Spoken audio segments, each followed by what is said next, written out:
हुगली जिले के गुड़ाप इलाके में 24 नवंबर की शाम 5 साल की बच्ची घर के सामने खेलते हुए अचानक लापता हो गई। बच्ची के पिता ने बाजार से लौटते समय उसे खेलते हुए देखा था, लेकिन घर आकर जब बच्ची नहीं मिली तो उन्होंने पड़ोसियों के साथ उनकी तलाश शुरू की। तलाशी के दौरान पड़ोसी अशोक सिंह के घर से बच्ची का शव बरामद हुआ। शव को कंबल और लकड़ी से ढककर छुपाया गया था। गुस्साए स्थानीय लोगों ने अशोक सिंह की पिटाई कर उसे पुलिस के हवाले कर दिया। पुलिस ने 9 दिसंबर को चार्जशीट दाखिल की और 11 दिसंबर को आरोप तय किए गए। इसके बाद 1 महीने के भीतर 27 गवाहों की गवाही के साथ पूरी सुनवाई संपन्न हुई। 15 जनवरी आरोपी को दोषी ठहराया गया और 17 जनवरी चुनचुड़ा अदालत ने दोषी अशोक सिंह को फांसी की सजा सुनाई। सरकारी वकील के अनुसार नए पॉक्सो कानून के तहत मामले की सुनवाई तेजी से हुई। उन्होंने बताया कि पुलिस की सटीक जांच और सबूतों की वजह से ये फैसला संभव हो सका। स्थानीय लोगों ने बताया कि अशोक सिंह का स्वभाव पहले से ही खराब था। वह अपनी बेटी के साथ भी दुर्व्यवहार किया करता था।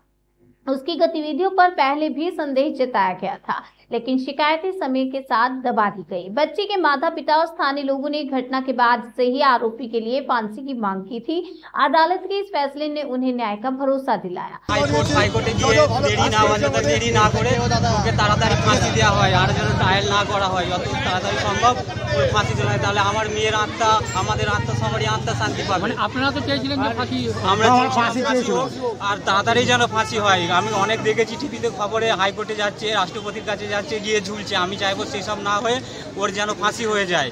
আর হুগলি পুলিশ প্রশাসন, আমাদের সরকারি পিপি, আমাদের এলাকার পার্টির লোকেরা, সমস্ত পার্টির লোকেরাই সব মানুষ আমাকে খুব, আমার গ্রামবাসী খুবই সাহায্য করেছে। আপনারাও সবাই সাংবাদিক আমাদের পাশে থেকেছেন। আর আমার সরকারি বলবো তাড়াতাড়ি হয়েছে, পুলিশ প্রশাসন খুবই ভালো করেছে। আর মহামান্য আদালতকেও আমি ধন্যবাদ জানাবো। শোনা যাচ্ছে আজকে তো আপনার মেয়ের জন্মদিন, আজকে মেয়ের জন্মদিন, এইটাই আজ জীবনে খুশি। আর থেকে বেশি কিছু খুশি নেই, মেয়ে আমার হারিয়ে গেছে। তাড়াতাড়ি রায় দিল এবং পুলিশ এত ভালো তদন্ত করলো, এই ধরনের ঘটনা কি দৃষ্টান্ত সৃষ্টি করবে সমাজে? আমি চাই এই ধরনের ঘটনা ওকে তাড়াতাড়ি ফাঁসি দিয়ে দৃষ্টান্ত সৃষ্টি করুক, যাতে আর কোনো মায়ের কোল না খালি হয়, আমি এটাই চাইবো প্রশাসনের কাছে, যাতে এইসব করার আগে আরও 5 জন ভাবে, মেয়েরা যাতে সমাজে সুরক্ষিত থাকে। আমার মেয়ে তো আর আসবে না, আরও 5 জনের মেয়ে সুখে বড় হোক, পৃথিবীর আলো দেখুক, এটাই চাইবো। আপনি খুশি তাই তো? হ্যাঁ খুশি তো, খুশি, রায় নিয়ে খুশি। আপনার নাম? আমার নাম সুজিত সাময়িক। আমি আপনাদের বলছি যে আমাদের মাননীয় মুখ্যমন্ত্রী তিনি কিন্তু এই বাচ্চা মেয়েদের ওপরে রেপ এবং মার্ডার কেসটা ভীষণ কঠিনভাবে তিনি দেখছেন এবং এই কেসগুলোতে মাননীয় মুখ্যমন্ত্রীর নির্দেশ হচ্ছে স্পিডিয়েস্ট ইনভেস্টিগেশন হবে এবং স্পিডিয়েস্ট ট্রায়াল হবে এবং তার সেই ইচ্ছেটা, তার যে নির্দেশটা, সেটা কিন্তু আমরা অক্ষরে অক্ষরে পালন করছি।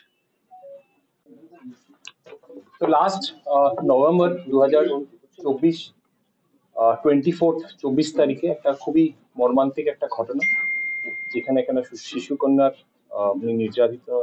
নির্যাতিত হয়েছিল। তো আমাদের কাছে যখনই ইনফরমেশনটা আসে আমরা সঙ্গে সঙ্গে যাই ওই জায়গাতে এবং যে অ্যাকিউজ ছিল, তো অ্যাকিউজডের বাড়িতে বেসিক্যালি যে কন্যা ছিলেন নিজের বাচ্চা শিশু, বেসিক্যালি টুয়েলভ হসপিটালে নিয়ে যাওয়া গেল। তো ধনিয়াখালী হসপিটালে নিয়ে যাওয়া হয়েছে এবং ওখানে শিশু কন্যা বেসিক্যালি শি ওয়াজ ব্রট ডেড। এবং তারপরে আমরা যে অ্যাকিউজড পারসন ছিল, যে অ্যাকিউজড পারসন অশোক সিং, ওনাকে সঙ্গে সঙ্গে ওখান থেকে আমরা অ্যারেস্ট করা হয়েছিল। এই মর্মান্তিক ঘটনার জন্য ওই যে জায়গাতে ছিল, জায়গাতে খুব একটা এজিটেশন ছিল। তো আমরা অ্যাকিউজকে ওখান থেকে নিয়ে গিয়ে আমরা হসপিটালে নিয়ে যাই।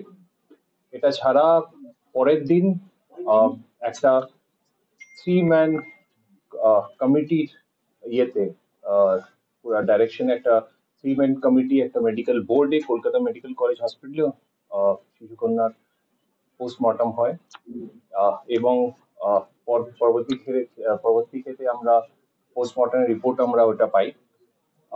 এই কেসের আইও ছিলেন আমাদের সার্কেল ইন্সপেক্টর রামগোপাল পাল। তো উনি সবকিছু খুবই গুরুত্বভাবে দেখেছেন অ্যান্ড আমি এটাই বলবো, এত দ্রুত, এত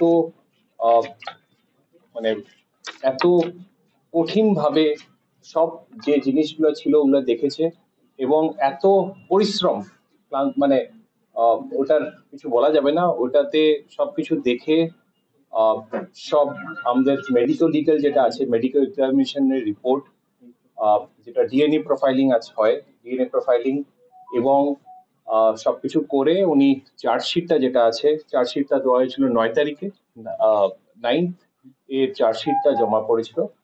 এবং এটা দেখার বিষয় ছিল কি, চার্জশিটটা যেটা আছে মাত্র 13 দিনে চার্জশিটটা দেওয়া হয়েছিল।